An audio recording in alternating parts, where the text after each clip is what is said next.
That wasn't my situation. I thought I was getting sick. It wasn't my situation.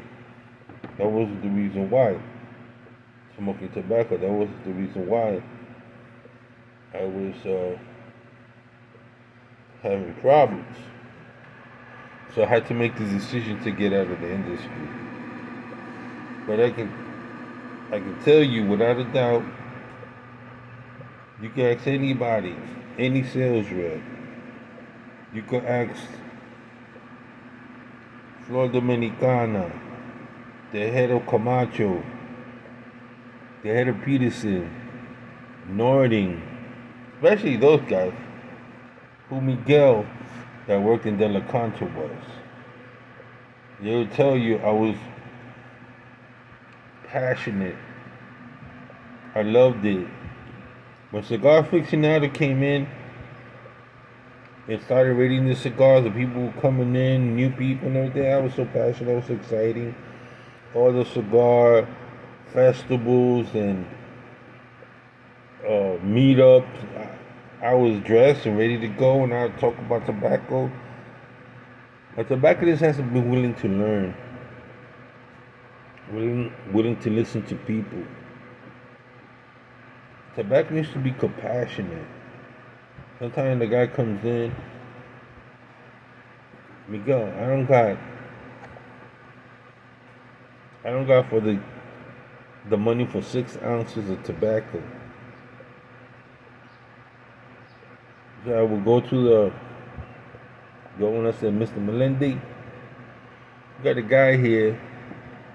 He comes every day, every week, and he's a good customer. This week he can't afford to buy his 6 ounces. He's short $2. Mr. Melendi had a heart, he would go give it to him. I can't afford to lose a good customer. So oftentimes, Mr. Melendi will get samples out for free. People will come back. Mr. Melendi had IOUs. You give your tobacco, you come back and you pay later. So oftentimes the tobacconist had to be like a social worker, a philosopher, psychologist. You know, you have to wear a lot of hats. Each day was a different hat you had to put on, you know, but you always had to have a smile on your face. And for me, I was gregarious. It was not what you see is what you get. I'm not going to front you. I love tobacco. I love pipes. When somebody manufacturer came with a new pipe, I'd be running up to them like, let me see. When am I going to get one? How much do I have to sell to get a free pipe? And they were like, you like this all the time. Why are you laughing? I said, because number one, I love what I'm doing.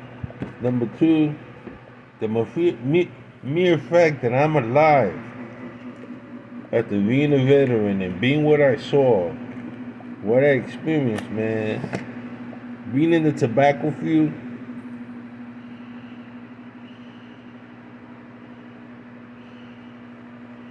it was like a kid in a candy store. It's a kid in the candy store. I loved it. So when I went from cigar taster to finally getting myself, I give a lot of props to Erasmo Jorge, who was a pipe blender. I would go up to him. I would go into there, and I knew the basics. Virginia, Burley, all the different tobacco. Tobacconist is always learning. I had a book, a pad. Everything he would tell me that I had never heard before, I write it down. I would verify it. And I began memorizing tobacco blends that are no longer around because that shop De La Concha is no longer around. And oftentimes I call Erasmo, do you remember Marabella blend? Do you remember the Hama how much Cavendish you put it in there. Why? Because I want to start. I still have a book with all the blends. I'm still that same guy interested in all kinds of tobacco. And the one thing about tobacco is you had to try everything. And you had to be subjective. Like there were some English blends that were better than other English blends.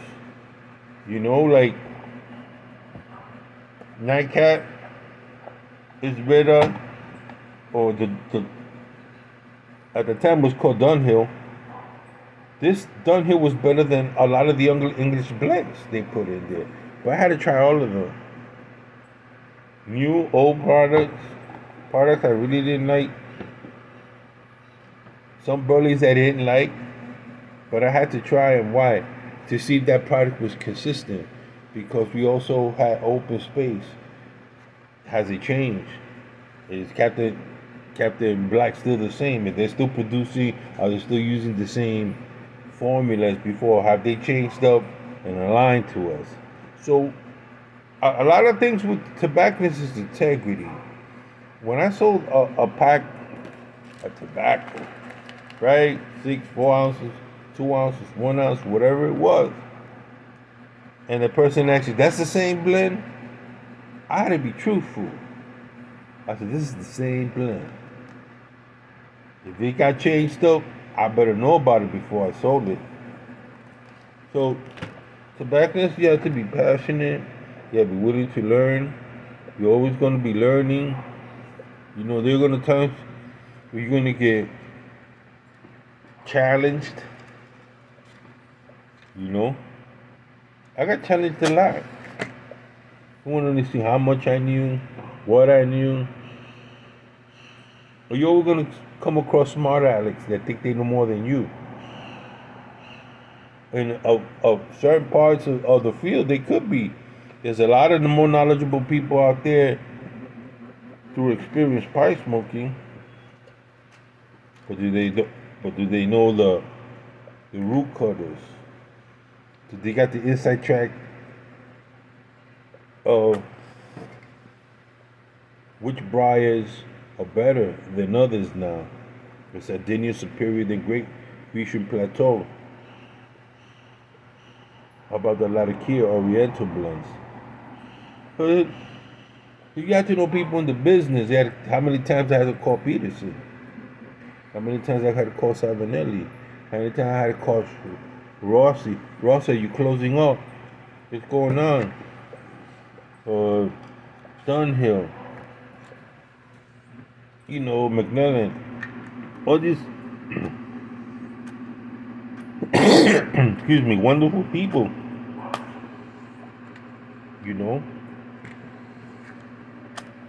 Then you have to watch out for those that were just into the business to make money.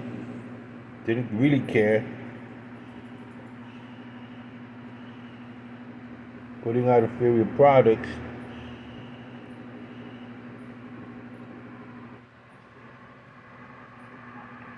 So oftentimes you have to be the guardian of the gate. That product's not coming here. He's got a messed up attitude.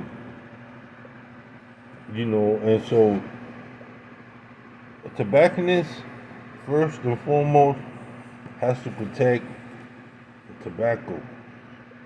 He's the guardian of tobacco. Company Lane Lemon, I remember one time, were putting an inferior tobacco product. I called them. They got so upset. What are you talking about? Since it's not the same. The Cavendish you're producing is not the same. Trust me. And oftentimes, who said that? Who's the one that is speaking out against our product? Miguel? De La Concha? Yeah. Now they see me blend their tobacco. They see me purchase their tobacco. They know the hundreds of tons of pounds of that I've smoked. I used to be blind tester, smoke tester. I could tell the difference between Latakia and Perique if the formula was not right. a lot of that I lost because you have to constantly be in the industry smoking a lot of tobacco, man. But tobacco, you have to have, the most important is the passion. If you have the passion, you're gonna learn. You have the passion, you're gonna study. You have the passion, it's gonna come through in speaking to people. That's what it takes to be how to be tobacconist is your passion. You say to the piper man, piper the sailor man. Hopefully this helps you gain a little bit better insight on the tobacconist. Ciao.